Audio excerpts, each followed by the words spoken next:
7 বছরের মেয়ে 3 বছরের মেয়েদেরকে কারা দর্শন করছে, এটা মনে হয় পরিকল্পিত, সরকারকে বেকায়দায় ফেলার একটা ষড়যন্ত্র। এগুলোর বিচার শরিয়া আইনে তাৎক্ষণিক ফাঁসিতে ঝুলায় দেওয়া হোক। এই ধরনের সাহস কেউ পাবে না, ঠিক কিনা বলে? পরিকল্পনা যাই থাক, যে ধর্ষণ করছে সে তো সাক্ষী দিছে, বলছেন আমি ধর্ষণ, তাহলে ডিএনএ টেস্ট লাগে, আবার করছে, শুধু ধর্ষণ না, তারপর বলছে আমি করছি, তাহলে আর কোনো সাক্ষী লাগে? তো 7 বছরের নিষ্পাপ মেয়েকে ধর্ষণ করে মতো ন্যাক্কারজনক ঘটনা বাংলাদেশে ঘটত না, ঘটছে? কথা বলে এ লোকের ফাঁসি 2-4 বছরে হবে? সরকারকে দায় দিতে পারবেন না, এটা হচ্ছে আইনের ফাঁকফোকর, ত্রুটিপূর্ণ ব্রিটিশ আইন, ত্রুটিপূর্ণ। ওরা গেছে 200 বছর আগে, কিন্তু ওদের আইন আমরা ছাড়তে পারলাম না। আমাদের নারায়ণগঞ্জে 7 খুনিরা ফাঁসি হয়েছে না, জামাইয়া ধরে জেলে আছে? এটা নারায়ণগঞ্জের কলঙ্ক না? কথা বলেন। আমরা নারায়ণগঞ্জকে কলঙ্ক মুক্ত করতে পারি নাই, কারণ আইনের ফাঁক ফোকরে তারা এখনো জামাইয়া ধরে আছে। সিঙ্গাপুরে সর্বোচ্চ শাস্তি হয় 3 মাসে। কারো কাছে যদি ড্রাগ পাওয়া যায়, ড্রাগ সিঙ্গাপুরে, তাকে আদালতে তোলা হয় না, দ্রুত বিচার কার্যকর করা হয়। সিঙ্গাপুরের ভাষায় বলে রোদানি, বেত্রাঘাত। এই যে বেত্রাঘাত দোররা, এটা কি প্রচলিত আইন না শরিয়া আইন? সর্বোচ্চ আঘাত 11টা, ইলেকট্রিক ব্যাট, পাছায় 11টা দিতে হয় না, 7-8টা দিলে গোশত কিমা হয়ে যায়। যে 3টা খাইছে জীবনে, সে হেরোইনের পুটলা নিবে? ইয়াবা, গাঁজা, বাবা, চরস, আফিম? আমরা তো পারি নাই। আমাদের দেশে পুলিশ কষ্ট করে নেশাখোরকে ধরে, আর নেশাখোর প্রিজন বেনে উঠে পুলিশের বিদ্যাঙ্গুলি দেখায় যে আমি তো জামিন পাচ্ছি। কথা বলে বাংলাদেশে শুনছেন কোন ডাকাত হয়েছে? কিন্তু মানুষের হাতে মৃত্যু হয়েছে শুনছেন? এটা মবক্রেসি। মানুষ যখন দেখে ডাকাতের কোনো শাস্তি হবে না আদালতে, তখন সে নিজেই ডাকাতকে মেরে ফেলে। এতে ডাকাতি কমছে না বাড়ছে? কমছে। ডাকাতরা পুলিশকে ভয় পায় না, পুলিশ আসলে মনে করে এই তো আমাদের ভাই আসছে, সেভ করবে। জনগণকে ভয় পায় যে এরা আমাকে মেরে ফেলবে, এদের কাছে কোনো আপিল। যদিও এটা এক্সট্রা জুডিশিয়াল কিলিং, বিচার বহির্ভূত হত্যাকাণ্ড, এটাকে ইসলাম সমর্থন করে না, প্রচলিত আইনও সমর্থন করে না, কিন্তু আমরা এমন ত্রুটিপূর্ণ আইনে আটকা পড়ে গেছি যা আমাদেরকে খেসারত দিতে হচ্ছে। কথা বলেন ঠিক? তাহলে আমাদের উচিত শরিয়া আইনের অনুসরণ। শরিয়া আইনকে অনুসরণ করলে কিশোর গ্যাং থাকবে? কথা বলেন থাকবে? জেনা থাকবে? ধর্ষণ থাকবে? নেশা থাকবে? আমি সরকারকে অনুরোধ করব, ফৌজদারি ক্ষেত্রে অন্তত শরিয়া আইনটা আপাতত মানেন, দেশের চেহারা পাল্টে যাবে। আমরা যদি ব্রিটিশ আইনটা বাদ দিয়া শরিয়া আইনকে মানতাম, তা আমাদের বাংলাদেশে কিশোর গ্যাংয়ের সমস্যা থাকতো না। এখানে আমরা বয়স ধরছি 18 বছর, আর এই 18 বছরের ফাঁকে 16 বছর 17 বছরের পরিপূর্ণ কিশোররা করছে, অন্যায় কাজ করছে, আর 18 বছর বয়স হয় নাই, সেই জন্য শিশু আইনে, কিশোর আইনে লঘু শাস্তি পাচ্ছে, কিন্তু তাদের অপরাধ হচ্ছে মহা অপরাধ। আমরা যদি শরিয়া আইনকে অনুসরণ করতাম, তাহলে বয়স ধরতাম কত? 15। তাহলে দেশে অপরাধ কমতো না বাড়তো? কথা বলেন। আরে আমি তো বহু আগ থেকে বাংলাদেশের রাজনীতিবিদদেরকে বলি, পুরাপুরি শরিয়া আইন না মানলেও কিছু ক্ষেত্রে মানেন না আগে, কিন্তু আপনি যদি বিশ্বের সবগুলো উন্নত রাষ্ট্রকে দেখেন, প্রত্যেকটা রাষ্ট্র ব্রিটিশ আইনকে পরিমার্জন করে নিজেদের মতো তৈরি করছে। বরং পৃথিবীর অনেক টপ মোস্ট স্মার্ট কান্ট্রি, সর্বাধুনিক রাষ্ট্রগুলো গোপনে শরিয়া আইনকে অনুসরণ করে। আমি একটা উদাহরণ দিই, সিঙ্গাপুর গেছেন? আমি ওয়াজ মাহফিলের সুবাদে বহুবার গেছি, এত প্রোগ্রাম আল্লাহ আমাকে করাইছেন। সিঙ্গাপুরে কোনো আলেম মাঠে প্রোগ্রাম করে নাই, আমি করেছি। 18 সালের পর থেকে হোলি আর্টিজানের ঘটনার পর আর কোনো আলেমকে সিঙ্গাপুর যেতে দেওয়া হয় না। কিন্তু হোলি আর্টিজান এটা ঘটাইছে তো ভারতের ঘটাইছে ভারতে, ভারত থেকে জাকির নায়েককে সরাইল অজুহাত, বাংলাদেশ করে অনেক আলেম ওলামাকে নির্যাতন করা হলো, আর বিশ্বের বিভিন্ন রাষ্ট্রে পরিচিত করা হলো বাংলাদেশ একটা,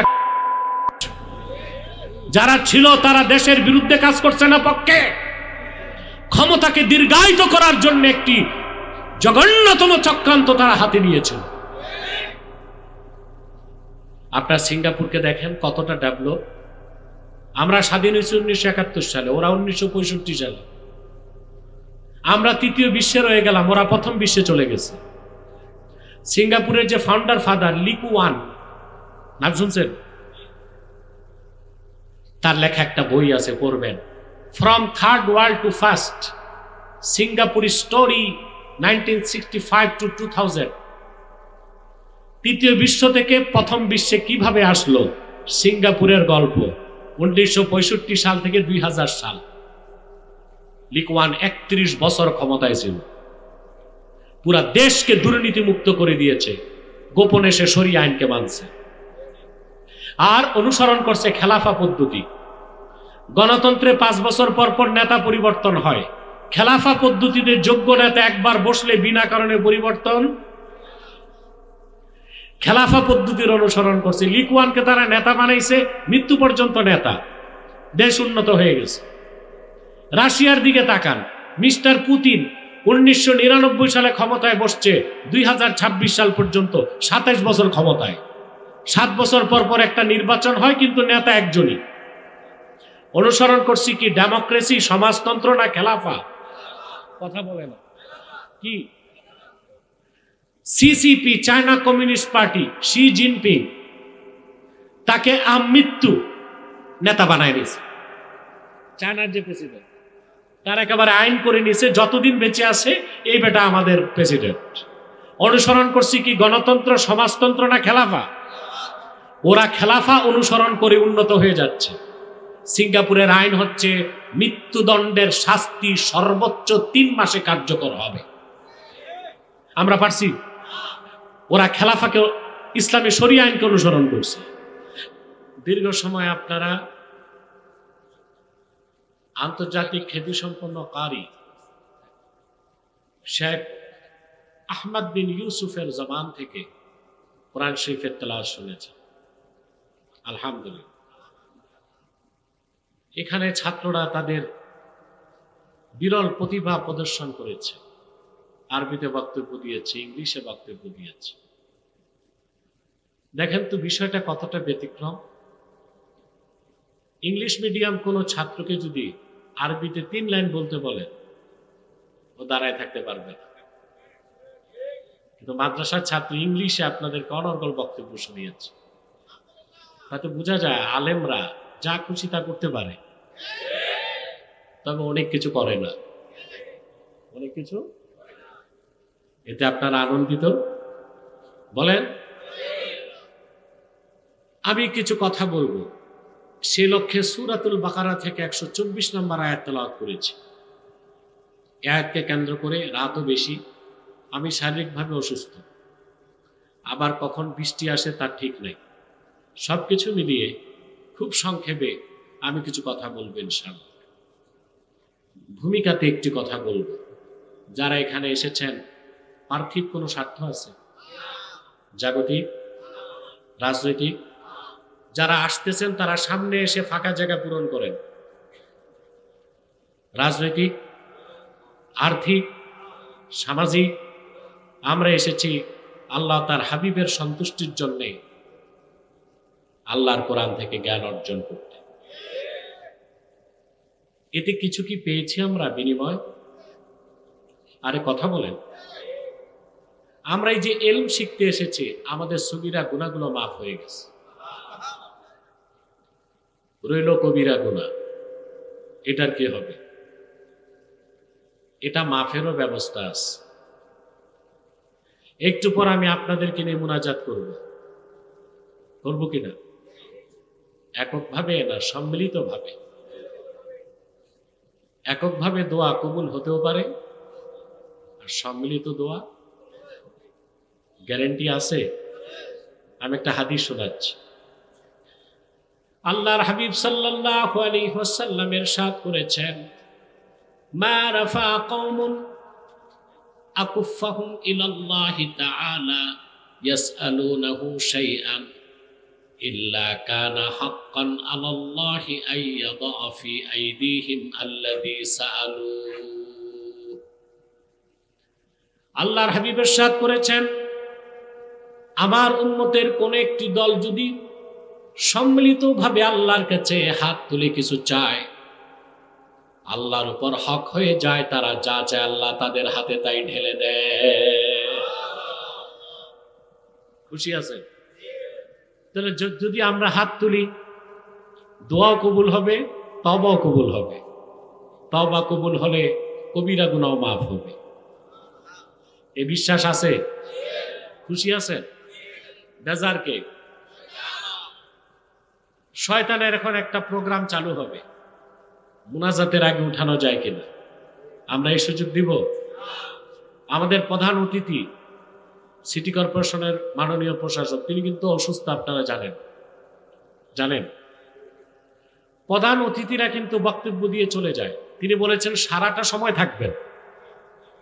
তা আপনারা জোয়ান মানুষগুলোর অবস্থা কি? নেক নিয়ত করতে পারি?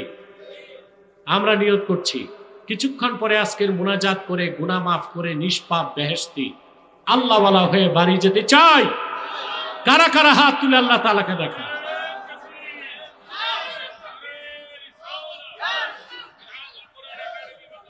আল্লাহ কবুল করুক, আল্লাহ মঞ্জুর করুক। মাইকটা আর একটু সেট করতে হবে, পিছন থেকে সাউন্ডটা ঠিক করতে হবে। সাবান দেখো। প্রিয় বন্ধুগণ, আর দেরি নয়, তিলাওয়াতের মাধ্যমে আলোচনায় প্রবেশ করছি। আমার সঙ্গে আপনারাও তিলাওয়াত করুন। এখন ঠিক হচ্ছে? আমার সঙ্গে আপনারাও তিলাওয়াত করুন, যেন প্রতিটি অক্ষরে নূর আল্লাহ তাআলা আমাদের সিনায় বিকশিত করে দেন। করুন। আউযু বিল্লাহি মিনাশ শাইতানির রাজীম। বিসমিল্লাহির রাহমানির রাহিম। ওয়া ইয ইবতালা ইব্রাহিমা রাব্বুহু বিকালিমাতিন ফাআতাম্মাহুন قال إني جاعلك للناس إماما قال ومن ذريتي قال لا ينال عهد الظالمين। আল্লাহ তাআলা বলেন, মুহাম্মদ সাল্লাল্লাহু আলাইহি ওয়াসাল্লাম আপনি স্মরণ করুন, ইব্রাহিমের রব যখন তার পরীক্ষা নিলেন কিছু বিষয়ে, প্রতিটি পরীক্ষায় হযরত ইব্রাহিম সফলতার সাথে পরিপূর্ণ করলেন। সবগুলো পরীক্ষায় উত্তীর্ণ হবার পরে হযরত ইব্রাহিমকে আল্লাহ বললেন, ইন্নী জাইলুকা লিন-নাসি ইমামা। ইব্রাহিম, আমি তোমাকে মানব জাতির নেতা বানাবো। তাৎক্ষণিক তিনি প্রশ্ন করলেন, অমিন যুররিয়াতি, আমার বংশ থেকে যারা আসবে তারাও কি নেতৃত্ব পাবে? আল্লাহ তাআলা বললেন, লা ইয়ানালু আহদিজ জালিমিন, তোমার বংশে যারা জালেম হবে, শিরক করবে, কুফর করবে, জুলুম করবে, নেতৃত্বের নেয়ামত কোনোদিনও তারা পাবে না। বিশ্বের সমস্ত মুসলিমদের জাতির জনক হচ্ছেন ইব্রাহিম আলাইহিস সালাম। এতে কোনো সন্দেহ আছে? মুসলমান সাংস্কৃতিকভাবে, রাজনৈতিকভাবে যাকে তাকে বাপ বানাতে পারে না। এটা স্বীকৃতি আসবে আল্লাহর পক্ষ থেকে। আল্লাহ রাব্বুল আলামিন বলেন, মিল্লাতা আবিকুম ইব্রাহিম হুয়া সাম্মাকুমুল মুসলিমিন। উম্মতে মুহাম্মদী, তোমাদের জাতির জনক হচ্ছে ইব্রাহিম। সুবহানাল্লাহ। সারা পৃথিবীর মুসলমানদের আধ্যাত্মিক পিতা নবীজি মুহাম্মদ সাল্লাল্লাহু আলাইহি ওয়াসাল্লাম, সারা পৃথিবীর মানুষের আদি পিতা আদম আলাইহিস সালাম, সারা পৃথিবীর বিশ্বাসীদের জাতির পিতা ইব্রাহিম আলাইহিস সালাম। আর আমাদের প্রতিটি মানুষের আছে জন্মদাতা একজন পিতা। পঞ্চম কোন পিতা বানাবার সুযোগ ইসলামে নাই। সাংস্কৃতিকভাবে, রাজনৈতিকভাবে কাউকে পিতা বানাবার সুযোগ নাই। আধ্যাত্মিকভাবে কাউকে পিতা বানানো উচিত নয়। পীর কি বাবা হবে না শায়েখ হবে?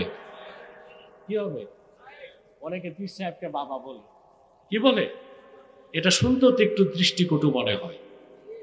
যিনি পীর হবেন তিনি হচ্ছেন স্পিরিচুয়াল গাইড, আধ্যাত্মিক নেতৃত্ব দিবেন। তিনি হবেন শায়েখ, তিনি হবেন স্পিরিচুয়াল টিচার, আধ্যাত্মিক শিক্ষক। ঠিক কিনা? হযরত ইব্রাহিম আলাইহিস সালামকে আল্লাহ তাআলা জাতির জনক বানাবার আগে তার পরীক্ষা নিলেন, একটা দুইটা না 10টা। কয়টা? সুবহানাল্লাহ। আমি তার মূল পরীক্ষাগুলোর কথা সংক্ষেপে বলছি। মাইক ঠিক করে, খুব ডিস্টার্ব মাইক। পিছনে হর্ন চলবে, স্পিকার চলবে, ইকো থাকবে না, পিওর সাউন্ড থাকবে।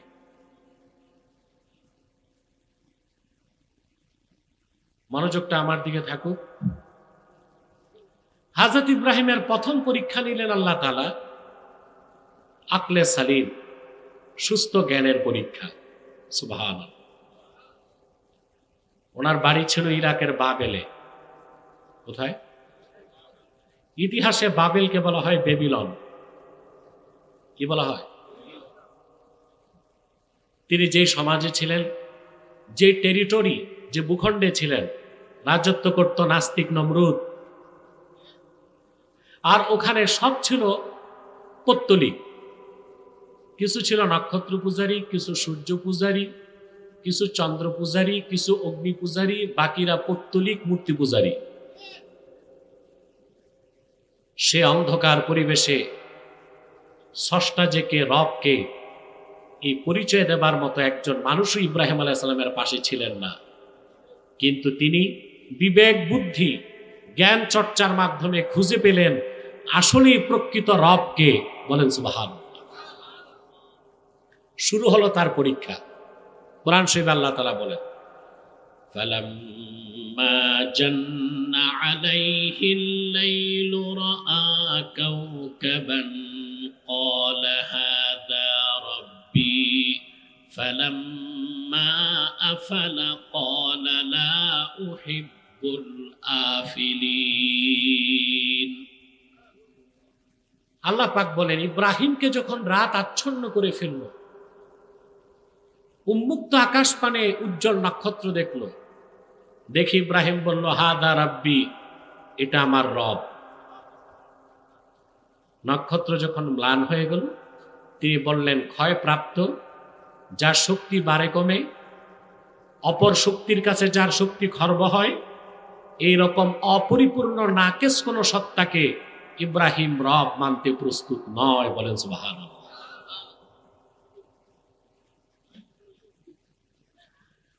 فلما رأى القمر بازغا قال هذا ربي فلما أفل قال لئن لم يهدني ربي لأكونن من القوم الضالين। তারপরে তিনি দেখলেন চাঁদ। চাঁদ দেখে বললেন, এটা আমার রব।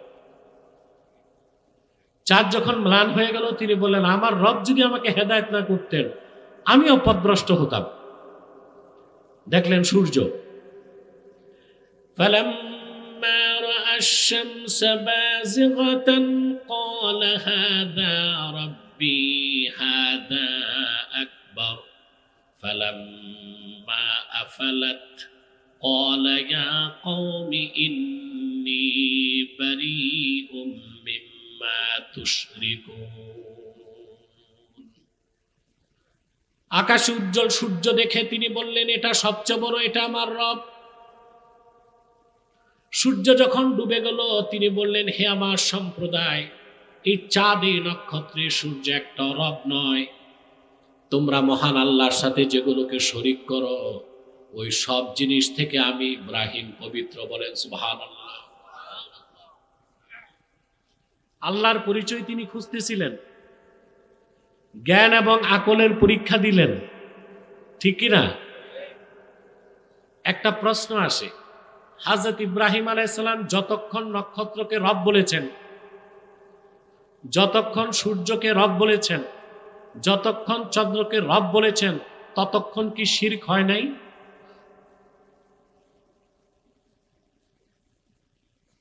প্রশ্ন আসে না? ততক্ষণ কি শিরক হয়েছে? আল্লাহর পক্ষ থেকে প্রেরিত কোন একজন পয়গম্বর নবুয়ত পাওয়ার পরে তো প্রশ্নই আসে না। নবুয়ত লাভ করার আগেও শিরক কুফর তো দূরে থাক, একটা কবিরা বা সগীরা গুনাহ করে নাই। শিরকের তো প্রশ্নই আসে। একজন মুফাসসির না বুঝে বিভ্রান্তিকর ব্যাখ্যা করছেন। তিনি লিখেছেন, हजरत इब्राहिम भी कुछ अरसे के लिए शिर्क में मुब्तला हो गए थे। আবুল আলা মওদুদী যে ইব্রাহিম আলাইহিস সালামও কিছু সময়ের জন্য শিরকে লিপ্ত হয়েছিলেন না। আহলুস সুন্নাল জামাতের আকীদা ও বিশ্বাস, আল আম্বিয়া মুনাজ্জাহুনা মিনাল কাবাইরি ওয়াস সাগায়ের, আল্লাহর সমস্ত নবীগণ জন্ম থেকে সকল প্রকার কবিরা সগীরা গুনাহ থেকে পবিত্র ছিলেন। বলেন সুবহানাল্লাহ। তাদের দ্বারা শিরকের গুনাহ, কুফরের গুনাহ হয় নাই। তো কোরআন শরীফের আয়াতের জবাব কি? তিনি যখন নক্ষত্রকে বলেছেন হাযা রাব্বি, তখন ওনার সামনে ছিল নক্ষত্র পূজারীরা। তিনি তাদেরকে লক্ষ্য করে বলেছেন হাযা রাব্বি আলা জামিকুম, হাযা রাব্বি ফি জামিকুম, তোমাদের ধারণা এটা আমার রব, আমার বিশ্বাস না। নক্ষত্র ডুবে গেল, চন্দ্র পূজারীরা ছিল, তিনি তাদেরকে বললেন এটা আমার রব তোমাদের ধারণায়। তারপর ছিল সূর্য পূজারীরা, তাদেরকে তিনি বললেন এটা আমার রব তোমাদের ধারণায়। এই একটাও রব না, শোনো প্রকৃত রবকে। إني وجهت وجهي للذي فطر السماوات والأرض حنيفا وما أنا من المشركين। এই কথাটা প্রত্যেক দিন নামাজে আমরা পড়ি। আরে বাবা, মাহফিলটারে তো কবরস্থান বানাই দিয়েছে। বলেন, কথা বলেন, নামাজে পড়েন প্রতিদিন, প্রত্যেক নামাজে, ফরজ হোক, ওয়াজিব হোক, সুন্নত হোক, নফল হোক, পড়েন কিনা? কিন্তু হযরত ইব্রাহিম যে কাইফিয়াতে এই কথাটা বলেছেন, সেই কাইফিয়াত আপনার থাকে না। সেজন্য আপনি নামাজও পড়েন, সুদও খান, নামাজও পড়েন, ঘুষও খান, নামাজও পড়েন, বিচার আচারে বসে দুই দিক থেকে বাইপাস করেন। অথচ নামাজির চরিত্র হবে এতটা পবিত্র যে সে গুনাহের কাজ থেকে, অশ্লীল কাজ থেকে নিজকে রক্ষা করবে। গ্যারান্টি কার? উতলু মা উহিয়া ইলাইকা মিনাল কিতাবি ওয়া আকিমিস সালাতা ইন্নাস সালাতা তানহা আনিল ফাহশাই ওয়াল মুনকার। আল্লাহ রাব্বুল আলামিন বলেন, হাবিব আমার মুহাম্মদ সাল্লাল্লাহু আলাইহি ওয়াসাল্লাম, আপনার উপর অবতীর্ণ কোরআন আপনি তিলাওয়াত করুন, নামাজ প্রতিষ্ঠিত করুন, আর আপনি বলে দেন আপনার উম্মতকে ইমানদারের নামাজ তাকে সকল গুনাহের কাজ থেকে রক্ষা করে। আল্লাহর কথা তো চিরসত্য, ধ্রুব সত্য, মহাসত্য, এর উপর আর কোনো সত্য। আল্লাহ বলতেছেন যে নামাজ পড়বে সে অশ্লীল কাজ থেকে বাঁচবে, গুনার কাছ থেকে বাঁচবে। আর আমরা 40 বছর নামাজ পড়তে পড়তে কপালে বাটখারা, কিন্তু যত গুনার কাজ আছে সব করি। তার কারণ আমাদের নামাজ আদায় হয়, কবুল হয় না। আদায় হয়, কবুল হয় না কেন? আপনি যখন নামাজে দাঁড়ান, হযরত ইব্রাহিম যে কাইফিয়াতে ইনকিতা মিনাল খালক, গোটা সৃষ্টি থেকে সম্পর্ক ছিন্ন করে ইব্রাহিম আলাইহিস সালাম ইন্নী ওয়াজ্জাহতু বলে আল্লাহর সাথে সম্পর্ক করেছেন।